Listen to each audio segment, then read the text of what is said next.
Sir, ভাড়া তো 80 টাকা, বাকি 30 টাকা দেন।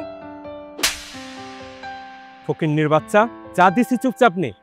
সামান্য রিক্সাওয়ালা হয়ে মুখে মুখে কথা বলোস। মানে এদের না প্রচন্ড লোভ, বুঝতে পারছেন?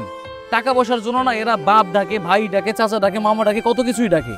তুমি নিচে নেমেছো, কিন্তু এতটা যে নিচে নেমেছো তা আমার জানা ছিল না। তুমি তোমার নিজের মায়ের পেটের ভাইকে অস্বীকার করলে? ছি। উনি হাসি। Hi, stop.